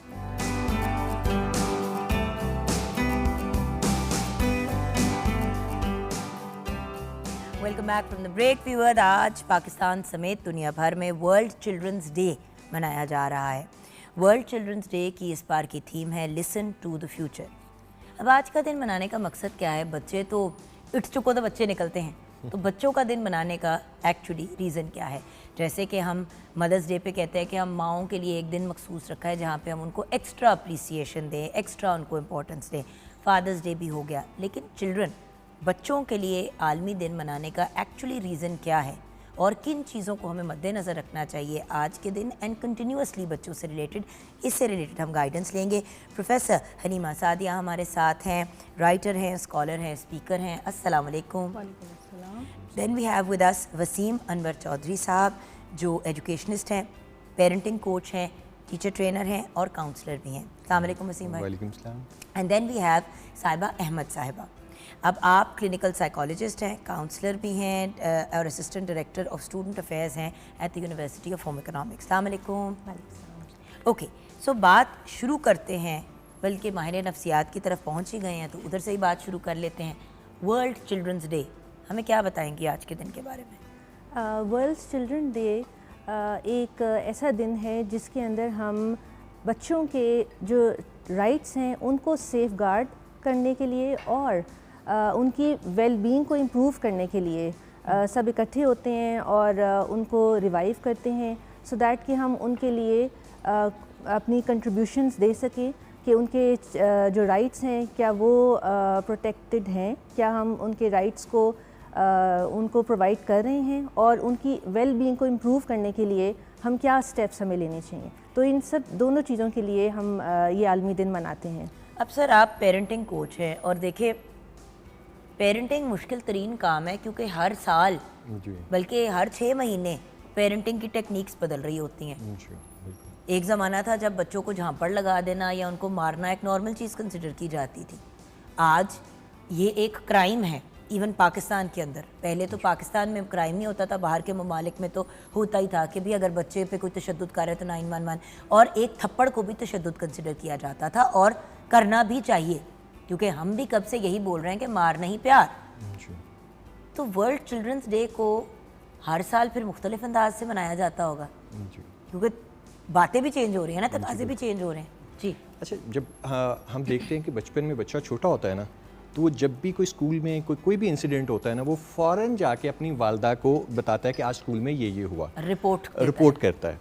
हमारी इवन टीचर्स ने कौन से ड्रेस के कलर के कपड़े पहने हुए थे, क्या पहना हुआ था, कैसे बात की, वो पढ़ने से ज़्यादा उसका एटीट्यूड चेक कर रहा होता है, बिहेवियर चेक कर रहा होता है, उसको वो याद रहता है।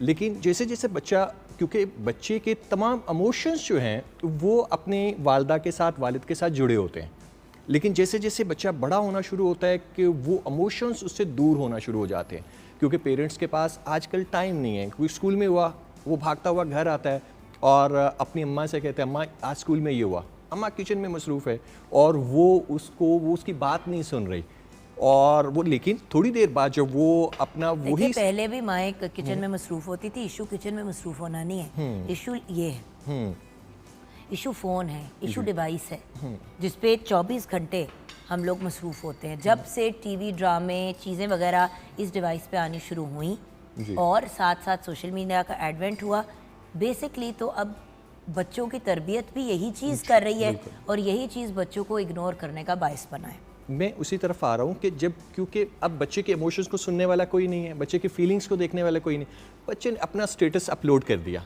और थोड़ी देर बाद ही उसको फ़ौरन रिस्पांस आना शुरू हो जाता है, वो हार्ट आ गए, लाइक्स आ गए, और बच्चे को लगा कि कोई मुझे सुन रहा है, और इसीलिए वो उसके डाइवर्ट हो गया, अपने पेरेंट्स से वो मोबाइल की तरफ मुंतकिल हो गया।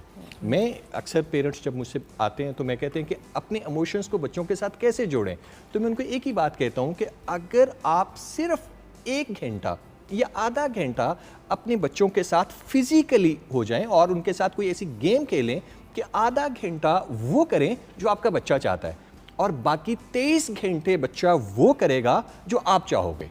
लेकिन हम, क्योंकि वो टीवी और इस तरह की एंगेजमेंट पे होते हैं कि उनको वो प्रॉपर टाइम नहीं दे पाते। भाई हमारी प्रॉब्लम ये होती है प्रोफेसर साहिबा कि बच्चे बात नहीं सुनते। ओ भाई, आपने जब उनको सुनते कैसे हैं वो दिखाया ही नहीं। देखिए, अगर बच्चे स्पंज होते हैं और हमें एम्यूलेट करते हैं, तो मैम अगर आपको देख के मैंने सीखना है, अगर आप ही मेरी बात नहीं सुन रही तो बच्चा कहाँ से अच्छा लिसनर बनेगा। बहुत ही प्यारी बात कर रही हैं आप। नेपोलियन ने कहा था ना कि मुझे पढ़ी लिखी माएँ दो, अच्छी माएँ दो, मैं तुम्हें एक कामयाब कौम दूंगा। तो बेसिकली पेरेंट्स जब अपने बच्चों को टाइम देते हैं, और यहाँ मैं इस बात को जो पहले हो रही है उसे आगे बढ़ाते हुए कहूँगी, अभी हमारी सोसाइटी में हम चूँकि इस दिन अपने लोगों को भी देखेंगे, उनके हवाले से भी बात करेंगे। हमारे यहाँ पर ना हम कुछ ऐसा सिस्टम होता जा रहा है कि जॉइंट फैमिली सिस्टम ख़त्म हो गया है या ख़त्म होने के करीब है। बहुत पेरेंट्स जो है ना वो कमा रहे हैं, वो सुबह से शाम तक उनके पास जेन्युइनली भी टाइम नहीं है, वो इतना अर्निंग के हवाले से बिज़ी हैं। तो जो बच्चे हैं वो उनको ऑब्ज़र्व करना, उनके मसाइल को जानना, यानी बहुत सारे लोगों के बच्चे ऑटिज़म का शिकार होते हैं और पेरेंट्स को पता ही नहीं चलता उस टाइम में जब उनकी बहुत प्रॉपर केयर की ज़रूरत थी। तो हम लोग अपने बच्चों को जो टाइम देते हैं वो कम है, बच्चों का स्क्रीन टाइम ज़्यादा हो गया है। बच्चों को अपने से दूर, मतलब चलो जी हम ये काम कर लें और ये बिज़ी हो जाएं, हमने उनको स्क्रीन टाइम, उनके हाथ में टैब्स हैं, टैबलेट्स हैं, उनके फ़ोन है, टीवी पे कुछ लगा दिया। यानी छोटे छोटे बच्चे जो हैं वो अपनी मदर टंग से दूर हो रहे हैं, इसलिए कि जी वो इंग्लिश में कार्टून्स मुसलसल देख रहे हैं या इंग्लिश प्रोग्राम्स देख रहे हैं। तो वो जो एफिलिएशन थी पेरेंट्स की अपने बच्चों के लिए, वो ख़त्म होती जा रही है, कम होती जा रही है। और आज के दिन जो बेसिकली बच्चों के मुसावी हकूक़ की बात होती है, तो उसमें उनकी तालीम, सेहत और हिफाजत की बात की जाती है, और ये तीनों की तीनों इब्तदा होती है पेरेंट्स से। लेकिन मेरी जान, शुरू से शुरू करते हैं। Let's start at the first step. Ma'am पहले स्टेप से शुरू करते हैं। पहला स्टेप डिस्कस। देखिए, हम हमेशा सोचते हैं कि बच्चे को रोटी कपड़ा मकान देना है। बेसिकली रोटी होनी चाहिए, छत होनी चाहिए और कपड़े होने चाहिए, और पढ़ाई अगर अफोर्ड करते हैं तो करा दी। आई एम सॉरी, इससे आगे लोग सोच ही नहीं पाते। एक पूरी कायनात है जो आपने क्रिएट करनी है हर बच्चे के लिए, उसके हिसाब से, उसके मिजाज से, उसकी पर्सनैलिटी के हिसाब से, ना कि आपने इतनी सी बेसिक चीज़ें प्रोवाइड की और उसके अंदर बच्चे को घुसेड़ दिया। एक वक्त था जब तरबियत बड़ी मैटर करती थी, अब तो तालीम तालीम तालीम और शायद कहीं किसी स्टेज पे तरबियत। पहले तरबियत तरबियत तरबियत फोकस होता था, ये मैटर नहीं करता था कि ग्रेड्स कैसे आ रहे हैं। अब तो टोटल फोकस ये है ना कि ग्रेड अच्छे आए तो हम इस पे लगाएं तो हमारी वाह वाह करें कि हम कितनी अच्छी माँ हैं। हम असल में अच्छी माँ है कि नहीं है ये मैटर नहीं करता। आवाम को सोचना चाहिए कि हम एक अच्छी माँ हैं। तो भाई फिर जुगन यहाँ पर देखें ना कि जो तालीमी सिलसिला है या सर्टिफिकेट्स और डिग्रीज़ की बात है वो तो सारी ज़िंदगी चलती हैं। जो तरबियत है ना, जो आप परवरिश की बात कर रही हैं, वो एक स्पेसिफिक टाइम है, वो ग्रास रूट लेवल पे है। उस वक्त जो परवरिश हो गई, जो पैनिक हमने अपने बच्चों में ट्रांसफ़र कर दिया या जो पॉजिटिविटी अपने बच्चों को दे दी, वो उसी को लेके अगली मनाजिल तय करते हैं ज़िंदगी। अच्छा, now let's reverse, starting at the beginning. जी ma'am. As a clinical psychologist and as a child psychologist, मैं एक बहुत इंपॉर्टेंट बात यहाँ पर आप सबको एजुकेट करने के लिए कहना चाहूँगी कि जैसे ही एक बच्चा दुनिया में आता है जी, उस टाइम बल्कि माँ की कोख में होता है। मैं आपको करेक्ट करूँगी, बच्चे का जो माँ का जो स्ट्रेस है वो बच्चे पे इफेक्ट हो रहा होता है। अगर माँ स्ट्रेस्ड है तो बच्चा भी स्ट्रेस में होता है। अगर वो क्योंकि तंबाकू जो वो नोशी खाता में मुब्तला होती है तो उसको फिजिकल असरात जैसे कि अगर हम ये कहते हैं ना कि माँ अच्छा खाएगी तो बच्चा अच्छा सेहतमंद होगा, इसी तरह माँ अगर अच्छा सोचेगी, उसको अच्छा इन्वायरमेंट मिलेगा तो बच्चा अच्छा सोचेगा भी, क्योंकि उसका ब्रेन तो फर्स्ट 3 मंथ्स में डेवलप हो रहा है ना। तो ब्रेन और सब कुछ जो है वो ऑब्जर्व करता है, मतलब वो रिकग्नाइज्ड होता है उन आवाज़ों से और उन चीज़ों से। ये इसका फर्स्ट माइलस्टोन है। उसके बाद जैसे वो दुनिया में आता है तो जो उसके बेसिक 3 जो उसके राइट्स हैं बच्चे के, वो राइट फ्रॉम द स्टार्ट से वो हो जाते हैं। फर्स्ट उसको एक वार्म और एक सेफ़ होम चाहिए जहाँ पर वो प्रोटेक्टेड फील करे, उसको अटेंड करने वाला कोई हो। सेकंड, उसको अनकंडीशनल एक्सेप्टेंस चाहिए कि वो जैसा भी है, बियॉन्ड कि उसका जेंडर क्या है, नो, ये इसका एक बेसिक राइट भी है, gender discrimination, no gender discrimination. वो तो हम आगे निकल गए मैम। देखिए बच्चा एक्सेप्टेंस एंड लव, जैसे कि अगर वो फर्स्ट बॉर्न है, सेकंड है, थर्ड है, लास्ट है, लेकिन वो एक्सेप्टेड फील करे, अनकंडीशनल लव उसको मिले। मैम आप आगे निकल गई हैं, आप आगे निकल गई हैं। आप अगेन नफ्सियात की सिर्फ बात करिए। बच्चे की एक जिस्मानी ज़रूरत भी होती है। जब बच्चा इस दुनिया में आता है तो उसका राइट है कि सबसे पहले उसको माँ के साथ लगाया जाए और माँ उसको फीड करा पाए। क्यों? क्योंकि जो कोलेस्ट्रम जो बनता है माँ के दूध के अंदर बिल्कुल शुरू का, जिसको हम बकरियों वगैरह में बोली भी कहते हैं गाय वगैरह के साथ, वो बड़ी इंपॉर्टेंट है। वो अगर बच्चा कंज्यूम कर देता है तो बहुत सी फ्यूचर बीमारियों से वो बच जाता है। उसी के साथ एक और बड़ा इंपॉर्टेंट एलिमेंट आता है, बच्चा माँ की कोख के अंदर ऐसे इनक्लोज्ड होता है। वो बच्चा माँ के अंदर से निकलते ही इस रिश्तेदार ने पकड़ लिया, उस रिश्तेदार ने पकड़ लिया। बाहर के ममालिक में व्यूअर्स फिजिकली सबसे पहले बच्चे को माँ के ऊपर डाला जाता है और फिर बाप को कहा जाता है कि आप अपनी शर्ट उतारें या व्हाटएवर, और बच्चा बाप के साथ स्किन टू स्किन कांटेक्ट करता है। आप अभी मैम नफ्सियात की तरफ जा रही हैं। The more important thing right now is the physical rights that a child has first and foremost. जैसे ही वो दुनिया के अंदर आता है तो बच्चे को ले लेके घूमना, इस रिश्तेदार उस 90% बच्चे न्यू बॉर्न्स को जो बीमारियां होती हैं, जो ठंड लग जाती है और मेजर मेडिकल इश्यूज होते हैं, वो इस बेएहतियाती की वजह से होते हैं। तो सबसे पहले तो बच्चे का और माँ का और बच्चे का और बाप का बॉन्ड क्रिएट करना है, उसके साथ फिर नफसियाती चीज़ें। जहाँ तक आप बात करिए मदर फीड की, it's a very very important factor, क्योंकि मदर फीड के लिए भी मदर को एक टाइम चाहिए और जो कि उसको प्रोवाइड ऑब्वियसली उसका इन्वायरमेंट करेगा। मदर की वेलबींग बच्चे की वेलबींग से कनेक्टेड है even after the birth of a child. तो अगर हम बच्चे को एक इमोशनली और फिज़िकली और इंटेलेक्चुअली एक स्ट्रॉन्ग बच्चा बनाना चाहते हैं कि तो उसको उसकी मदर को भी हमें फैसिलिटेट करना होगा, सो दैट कि वो सफिशिएंट टाइम अपने बच्चे के साथ स्पेंड करे, कनेक्शन बिल्ड करे और then she can work on all the developmental milestones of the child.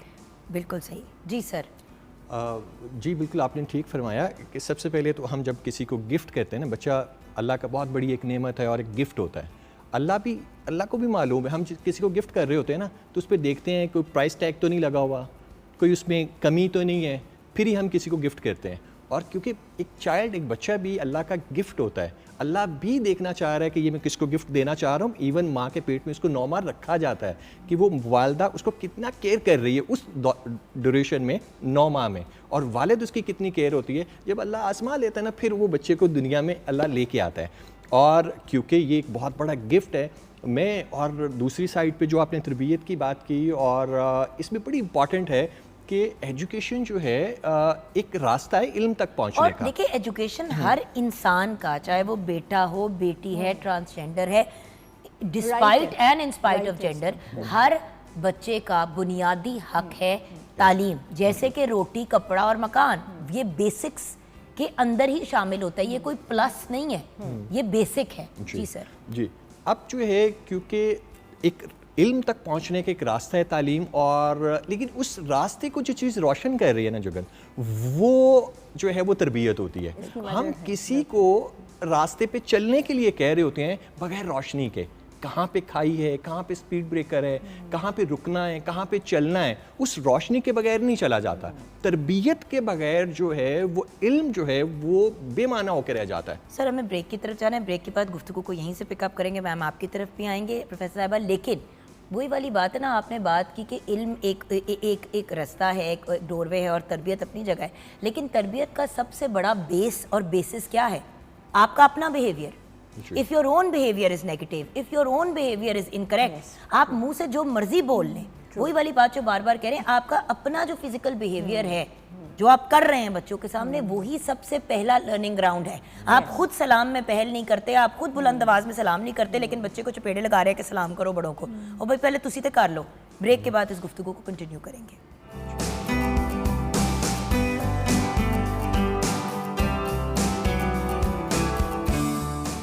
Welcome back from the break viewers. Taiba ji ने कब की चीज़ें तैयार की हुई हैं, बस मैं ही अपने कामों में मसरूफ़ हो गई। बच्चों की बात आती है तो आपको पता है तैयबा जी हम डिस्ट्रैक्ट हो जाते हैं। जी बिल्कुल, और इसीलिए हमने बच्चों के लिए एक बड़े यमी से स्नैक्स जो हैं वो तैयार किए हैं।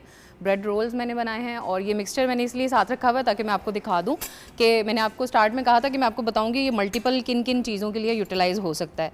तो ये आप स्प्रिंग रोल, सेम वही चीज़ है, स्प्रिंग रोल आप इससे बना सकते हैं। आप इससे जो वेजिटेबल समोसा है, क्योंकि इसमें चिकन भी ऐड है साथ, तो फ्लेवर आ जाएगा, आप वो भी तैयार कर सकते हैं। और उसके अलावा स्टफ़ पोटैटोज़, बॉयल्ड आपने आलू लिया, और उसको जो है आपने बॉल की शेप देनी है, और उसमें स्टफिंग आप जो है वो इसी मिक्सचर की करके, और सेम इसी तरह ब्रेडिंग करके आप उसको फ्राई कर लें। Thank you so much. And again, अच्छी खुराक खाना भी बच्चों के बुनियादी हकूक़ में से एक है। अब आप अगर उनको कॉन्स्टेंटली फ्राइड चीज़ें, अनहेल्दी चीज़ें, ऐसी चीज़ें दे रहे हैं जो कल को उनके लिए मेडिकली नुकसानदेह होंगी, तो वो भी ज़्यादती के ज़ुमरे में आता है। व्यूअर्स, ये भी एक इम्पॉर्टेंट एलिमेंट है। अगर आपने खुराक प्रोवाइड करनी है तो अच्छी खुराक प्रोवाइड करनी है। अब इसका ये मतलब नहीं है कि आप लाखों रुपए खर्च कर दें खाने पे, अच्छी मयारी चीज़ें भी बच्चों को दी जा सकती है। दाल चावल 1000 गुना बेहतर ऑप्शन है फ्राइड नगेट से। जी सर, आप एक बात कर रहे थे ब्रेक से पहले, मैं चाहूँगी वहीं से हम जी, मैं तरबियत की बात कर रहा था, और इसका आगाज़ जो है ना वो घर से शुरू होता है। इसीलिए अल्लाह ताला ने कुरान मजीद में भी है कि जन्नत जो है वो माँ के कदमों तले है, कि बच्चे की तरबियत करके उसको जन्नत में भी लेके जा, हाँ उसकी तरबियत ना करके वो दूसरी साइड पे भी जा सकता है। तो ये सिर्फ, और दूसरी साइड पे ये सिर्फ वालदा का नहीं, उतना ही किरदार उसके बाप का भी वहाँ पे मौजूद होता है। और वो सारे बड़े जो घर में रह रहे होते हैं, जॉइंट फैमिली है, तो फिर सबका फ़र्ज़ है, सबका फ़र्ज़ है। और मैं अभी, मेरी बेटी की बर्थडे थी 5 नवंबर को, तो मैंने उसको बहुत से जब गिफ्ट दिए ना, तो मैंने उससे पूछा तुम्हें सबसे अच्छा गिफ्ट कौन सा लगता है? तो उसने कहा कि बाबा, जब आप मुझे जो है स्कूल ड्रॉप करने जा रहे होते हो ना, और जो वक्त आप मुझे देते हो और मेरे से उस वक्त बातें कर रहे होते हो, मेरे लिए सबसे बड़ा गिफ्ट वो है। हमारे पास क्वालिटी टाइम देना अपने बच्चों को, ये सबसे इम्पॉर्टेंट है। और भाई उसी के साथ साथ अब देखिए बच्चों की, आपने बर्थडे की आपने बात की, बर्थडे की। अब मेरी बेटी की, प्रोफेसर साहिबा बेटी की पिछले दिनों बर्थडे थी, अब हसन की भी बर्थडे आ रही है। हम क्या करते हैं कि जो गिफ्ट्स डबल आते हैं या ट्रिपल आ जाते हैं, बड़ी दफ़ा होता है कोई थीम रखी होती है तो उसी किस्म के 4-4, 3-3 गिफ्ट एक जैसे, एक अपना गिफ्ट रख के जो एक्स्ट्रा चीज़ें एक जैसी होती हैं वो बच्चे खुद अपने हाथों से जाके घर में काम करने वाले स्टाफ के, चाहे बच्चों को दे दें, चाहे किसी मुस्तहिक फैमिली को दे दें, चाहे किसी ऑर्फनेज भेज दें, और सबसे पहले अपने इर्द गिर्द के लोगों को हम केटर करते हैं। बिकॉज बात बड़ी सिंपल है, बच्चे देखने से सीखते हैं।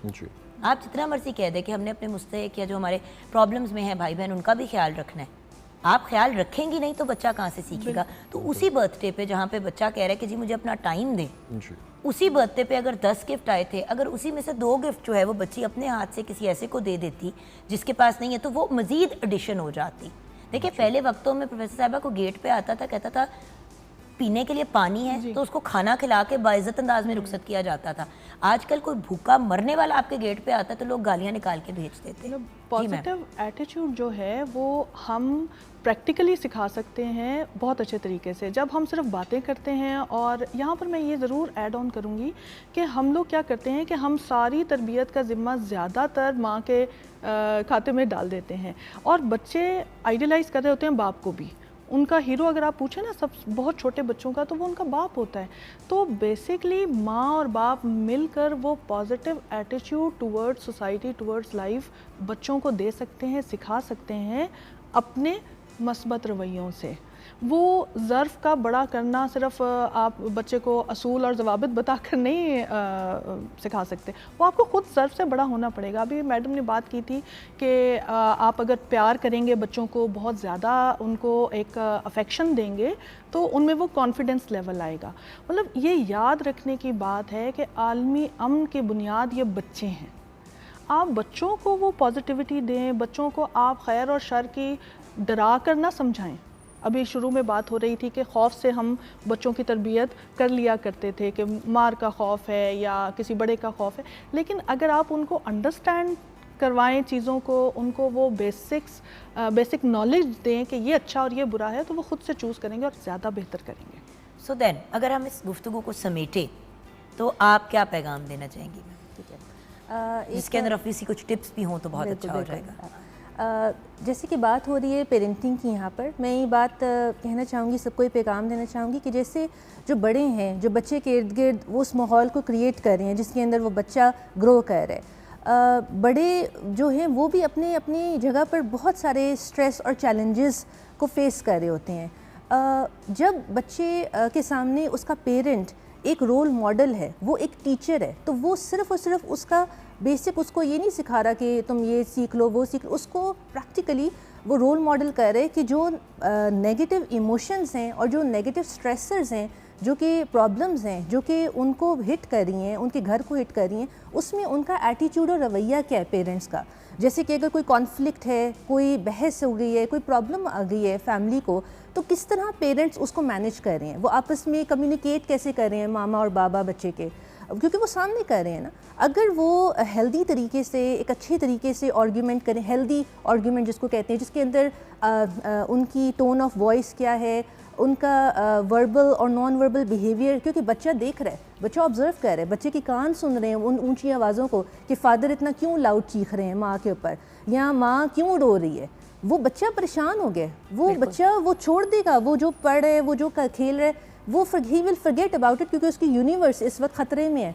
उसको नहीं पता चल रहा कि मेरे पेरेंट्स को क्या हो गया। मेरे पास बहुत से ऐसे बच्चे डिप्रेस्ड आते हैं जो कि अपने पेरेंट्स की वजह से they are zero at school, they are zero at their performing skills, और उनके IQ जो है वो बिल्कुल अबव एवरेज होते हैं। द प्रॉब्लम इज़ दैट कि वो इमोशनली इतने डिस्टर्ब होते हैं कि वो परफॉर्म कर ही नहीं सक रहे होते एट देयर लेवल बेस्ट, क्योंकि वो इनसिक्योर फील कर रहे होते हैं दैट देयर इज़ समथिंग कि मेरे पेरेंट्स को कोई प्रॉब्लम है and my house will just damage, या मतलब इस तरह के उनके होते हैं। तो अगर पेरेंट्स को कोई भी प्रॉब्लम हो, वो स्ट्रेस में है, वो उनको मैनेज करना सिखाएं, बच्चों को खुद से मैनेज करें। भाई अपने खुद मैनेज करेंगे तो आप बच्चों को भी मैनेज करना कि जैसे अगर कोई प्रॉब्लम है तो एकदम से इतना काउस क्रिएट ना करें, इतना पैनिक क्रिएट ना करें, इतना लाउड ना हो बच्चों के सामने।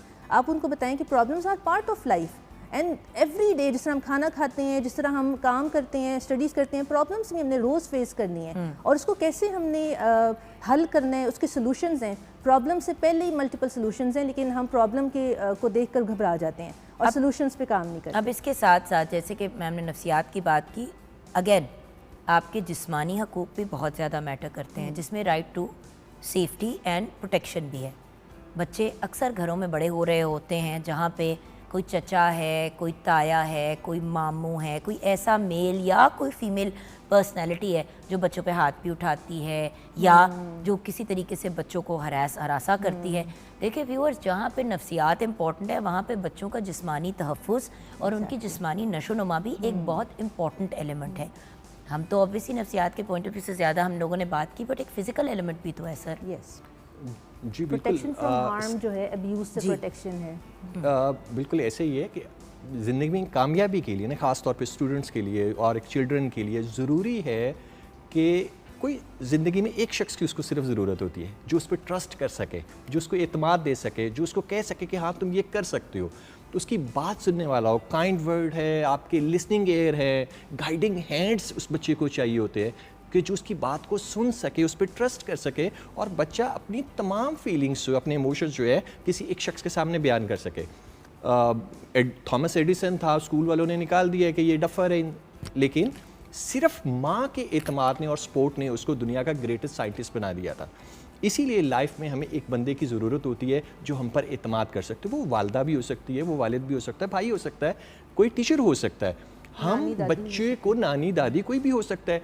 हम बच्चे को समझते हैं कि ये खाली बास्केट है, हमने lot of knowledge, lot of information, lot of ideas उसमें डालने हैं, जबकि बिल्कुल ऐसा नहीं है। कुदरत ने उसके अंदर तमाम चीज़ें रख दी हैं बच्चे के। वो माँ के पेट के अंदर जितनी उसकी कमी होती है ना, माँ उसको पूरा कर देती है आखिर तक।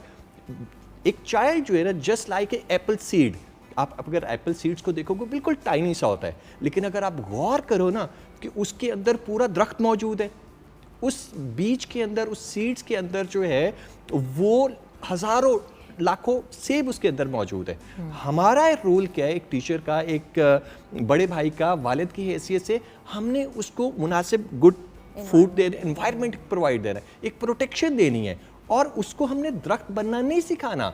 वो उसके अंदर मौजूद है, पोटेंशियल उसके अंदर मौजूद है, हमने सिर्फ उसको मुनासिब एनवायरनमेंट मुहैया देना, एनवायरनमेंट देनी है। अब जैसे कि सर ने बड़ी अच्छी बात की कि देखे, उस बीज को सिर्फ आपने बातें करके नहीं इनकरेज करना, उस बीज ने उसको एक उसकी फ़िज़िकल रिक्वायरमेंट्स भी हैं। यहाँ पे इसलिए बार बार फ़िज़िकल रिक्वायरमेंट्स की बात कर रही हूँ व्यूअर्स, क्योंकि नफ्सियात के पॉइंट ऑफ व्यू से तो सारे बहुत सीरियस बातें कर लेते हैं, ये भूल जाते हैं कि भाई इस मुल्क में स्टंटेड ग्रोथ का भी बहुत बड़ा प्रॉब्लम है। प्रोफेसर साहिबा आप जानती हैं, इस मुल्क में ये भी प्रॉब्लम है कि आजकल ऐसे ऐसे बच्चों के मेडिकल प्रॉब्लम सामने आ रहे हैं जो कभी सुने ही नहीं थे।